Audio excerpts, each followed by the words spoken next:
جب حضرت عثمان غنی رضی اللہ تعالیٰ عنہ کا محاصرہ کر لیا گیا اور یہ خلافت کا آخری آپ کا دور ہے، 82 سال کی عمر تھی اس وقت آپ کی، اور یہ تاریخ کا دردناک باب ہے کہ حضرت عثمان غنی پر 40 دن تک پانی بند رہا۔ وہ ایک منصوبہ تھا، 3 لوگ 3 مختلف شہروں سے چلے، مصر سے، کوفے سے اور بصرے سے، 1000 آدمی لے کر، اور مدینہ المنورہ میں پہنچ کر کے حضرت علی المرتضیٰ سے ملے، ام المومنین سیدہ عائشہ سے ملے، کبار اصحاب سے ملے۔ تو جو انہوں نے کہا تو انہوں نے ان کو کہا کہ نہیں، ایسی کوئی بات نہیں، فہمائش کر کے واپس بھیج دیا۔ حضرت عثمان غنی رضی اللہ تعالیٰ عنہ پر اقربا پروری کا الزام عائد کیا تھا، تو انہوں نے کہا کہ کوئی ایسی بات نہیں ہے۔ پھر یہ تھا کہ آپ نے کم عمر گورنر، کم عمر لوگ مقرر کیے، تو حضرت عثمان نے کہا کہ حضرت اسامہ بھی تو کم عمر تھے، حضور نے ان کو اگر مقرر کیا ہے تو یہ تو مثال ہمارے سامنے موجود ہے، لیکن یہ ایک منصوبہ تھا، اس منصوبے کے تحت یہ 3 جگہوں سے لوگ آئے تھے۔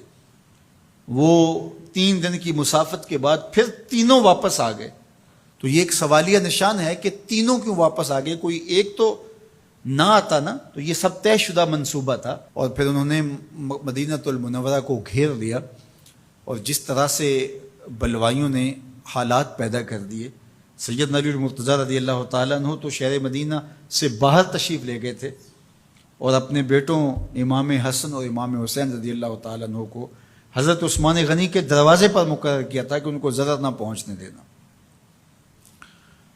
اب 700 صحابہ اجازت طلب کر رہے ہیں کہ آپ ان بلوائیوں سے نپٹنے کا میں جو ہے وہ اجازت نامہ مرحمت کریں، اور بہت سارے لوگ تو حج پہ جا چکے ہیں۔ 18 ذی الحج کا واقعہ ہے جب آپ کی شہادت ہوتی ہے، تو وہ حج پہ جا چکے ہیں، تو جو یہاں موجود ہیں وہ اجازت طلب کر رہے ہیں، لیکن حضرت عثمان غنی رضی اللہ تعالیٰ عنہ نے کہا کہ نہیں، میں ایسی اجازت نہیں دوں گا۔ رسول اللہ صلی اللہ علیہ وسلم کا حرم شہر مدینہ لوگوں کے خون سے لالازار ہو، یہ میں اس کو گوارا نہیں کرتا۔ افواج موجود ہیں، اور دنیا کی تاریخ میں آپ کو ایسا نہیں ملے گا کہ اتنی بڑی حکومت کسی کے پاس ہو اور وہ خود گھیر لیا جائے، اس کا پانی بھی بند ہو جائے، اور وہ حکم دے کہ نہیں، میرے لیے آپ ایک قطرہ بھی خون نہیں بہائیں گے۔ بلکہ آپ کے غلاموں نے جب تلواریں اٹھا لی تو آپ نے فرمایا کہ میرا حکم ہے کہ تم تلواریں نیچے رکھو، بلکہ میں تمہیں یہ آفر دیتا ہوں کہ جو غلام لڑے گا نہیں اور یہ میرے سے عہد کرتا ہے وہ آزاد ہے۔ حضرت ابو ہریرہ رضی اللہ تعالیٰ عنہ، حالانکہ یہ پڑھنے پڑھانے والے لوگ تھے، تعلیم و تعلم سے ان کا تعلق تھا، لیکن وہ بھی تلوار لے کے حضرت عثمان غنی کے دفاع میں آ گئے، لیکن حضرت ابو ہریرہ رضی اللہ تعالیٰ عنہ کو بھی حضرت عثمان غنی روک دیتے۔ مالک بن اشتر کہنے لگا کہ ہم آپ کی دستبرداری کے خواہاں ہیں، آپ خلافت سے دستبرداری اختیار کر لیجئے۔ تو حضور علیہ الصلوۃ والسلام کے اس جانثار صحابی نے، حضرت عثمان غنی نے فرمایا یہ نہیں ہو سکتا۔ دستبردار کیوں نہیں ہوئے؟ لگتا تھا یہ سب سے زیادہ آسان تھا، لیکن حضور نے ارشاد فرمایا تھا، اے عثمان، تمہیں اللہ ایک قمیض پہنائے گا، لوگ اس کو اتارنا چاہیں گے، تم کبھی نہ اتارنا۔ تو اس سے مراد خلافت کی قمیض ہے، اور ان کی شہادت کی خبر بھی اللہ کے محبوب علیہ السلام نے دی تھی، اور اگر آپ دستبردار ہو جاتے تو یہ ایک کھلونا بن جاتا، بازیچہ بن جاتی خلافت۔ چند آدمیوں کے پریشر سے خلافت سے دستبرداری کرنا پڑتی۔ اچھا، ایک یہ سوال بھی پیدا ہوتا ہے، چند باغی تھے، ان کو کس طرح کچل دیا جاتا؟ لیکن حضرت عثمان غنی یہ نہیں چاہتے تھے۔ ایک تو یہ کہ مدینے کی حرمت پامال نہ ہو، اور دوسرا پورے عالم اسلام کو آگ لگانے کا جو منصوبہ تھا، 3 مختلف شہروں سے 1000 آدمی لایا گیا ایک منصوبے کے تحت، اور انہیں لاشیں چاہیے تھیں، اور جو ان کے پیچھے کام کر رہے تھے نادیدہ ہاتھ، ان کا منصوبہ یہ تھا کہ یہاں سے مختلف سمتوں میں، یہ تینوں شہر مختلف سمتوں میں تھے، تینوں سمتوں میں جب لاشیں جائیں گی تو پورے عالم اسلام کو ہم جو ہے وہ خانہ جنگی کی آگ میں دھکیل سکیں گے۔ تو حضرت عثمان غنی ان سازشوں سے آگاہ تھے، تو سب سے اہون اور آسان یہ تھا کہ قربانی پیش کر دی جائے، اور پھر انہوں نے سن بھی رکھا تھا کہ 2 شہید ہیں، شہید تو انہوں نے بہرحال ہونا ہے، تو لہٰذا میں خلافت سے دستبردار بھی نہیں ہوں گا، اور شہر مدینہ کی حرمت بھی پامال نہیں ہونے دوں گا۔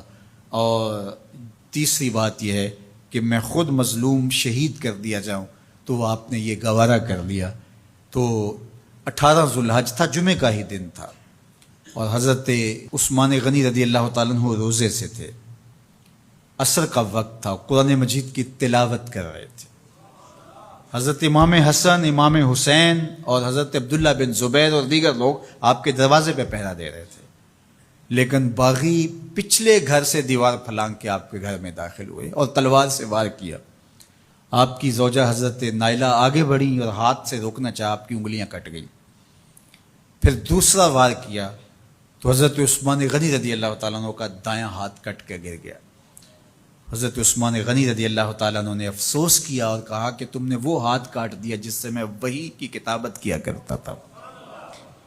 پھر اس کے بعد آپ پر 9 وار کیے گئے اور آپ کو شہید کر دیا گیا، اور آپ کا خون قرآن مجید پڑھتے ہوئے اس آیت پہ گرا، فَسَيَكْفِيكَهُمُ اللَّهُ وَهُوَ السَّمِيعُ الْعَلِيمُ۔ تو حضرت عثمان غنی رضی اللہ تعالیٰ عنہ مظلوم شہید کیے گئے، بھوکے اور پیاسے شہید کیے گئے، ظلماً شہید کیے گئے۔ حضرت عبداللہ بن عمر رضی اللہ تعالیٰ عنہ فرماتے ہیں کہ حضور فتنوں کا ذکر کر رہے تھے کہ فتنے ہوں گے، بہت بڑے فتنے ہوں گے۔ تو ایک شخص نے چادر اوڑھی ہوئی تھی اور وہ مجلس واعظ کے قریب سے گزرا جہاں حضور کچھ ارشاد فرما رہے تھے، تو آقا کریم نے اشارہ کر کے کہا اس دن یہ شخص حق پہ ہوگا۔ عبداللہ بن عمر کہتے ہیں کہ میں اٹھا اور جا کے دیکھا تو وہ حضرت عثمان تھے۔ تو میں نے حضرت عثمان کے چہرے کو پکڑ کے تھوڑا سا حضور کی جانب کیا اور میں نے کہا حاضہ حضور، یہ اللہ کے محبوب فرمایا ہاں یہی، جب فتنے ہوں گے تو فرمایا یہ حق پہ ہوگا۔ تو حضرت عثمان غنی رضی اللہ تعالیٰ عنہ حق کی راہوں کے مسافر، جنہیں حضور کی زبان سے شہید کہا گیا، اور شہید کسی کا انجام ہوتا ہے، تو حضور نے فرمایا یہ شہید ہوگا۔ شہید وہی ہوتا ہے جو بحالت ایمان اس دنیا سے راہ خدا میں اپنی جان قربان کرے۔ فرمایا فَإِنَّمَا عَلَيْكَ نَبِيٌّ وَصِدِّيقٌ وَشَهِيدَانٌ، اے پہاڑ رک جا، تو جانتا نہیں تیرے اوپر اللہ کا ایک نبی ہے، ایک صدیق ہے اور 2 شہید ہیں۔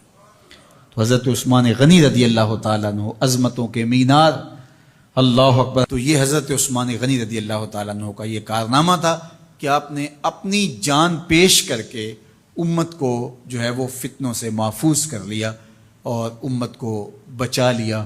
حضرت عثمان غنی رضی اللہ تعالیٰ عنہ پہ کروڑوں رحمتیں، کروڑوں سلام۔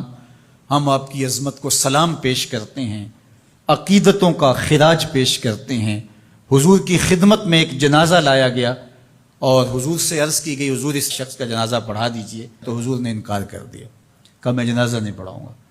تو صحابہ نے عرض کیا یا رسول اللہ، کبھی ماضی میں ایسا نہیں ہوا، جب بھی کوئی جنازہ لایا جاتا ہے تو آپ جنازہ پڑھا دیتے ہیں اور آپ نے آج انکار کر دیا ہے۔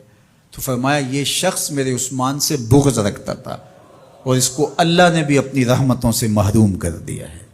حضور نے اس شخص کا جنازہ نہیں پڑھایا جو مبغض عثمان غنی رضی اللہ تعالی عنہ۔ تو اب آپ اندازہ کیجئے وہ کتنا بدبخت شخص ہے جو حضرت عثمان سے بغض اور دشمنی رکھتا ہے۔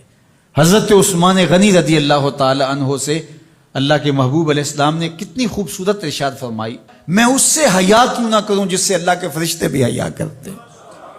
یعنی عثمان غنی وہ ہیں جس سے اللہ کے فرشتے بھی حیا کرتے ہیں، اور جو عثمان غنی کا حیا نہیں کرتا اس سے بڑا بے حیا کون ہو سکتا ہے۔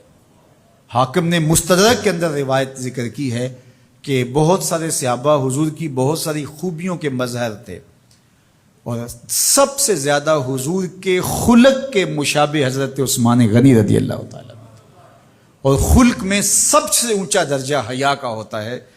تو حضرت عثمان غنی رضی اللہ تعالیٰ عنہ حیا کے اس مقام پہ فائز المرام تھے جو انہی کا مقصوم تھا۔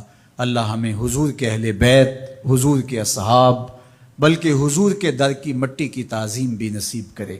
اقبال نے کہا تھا خاک طیبہ از دو عالم خوش ترست، آن خنک شہرے کے آنجا دل برست۔ ہمیں تو طیبہ کی مٹی بھی اچھی لگتی ہے اس لیے کہ وہاں محبوب جو رہتے ہیں۔ تو محبت تو اس چیز کی متقاضی ہوتی ہے، محبوب کی راہوں کو بھی سلامی پیش کی جائے۔ تو جو حضور علیہ السلام کے ساتھ منسوب اتنی وقی نسبتیں ہیں ان کا احترام کیوں نہیں کریں گے؟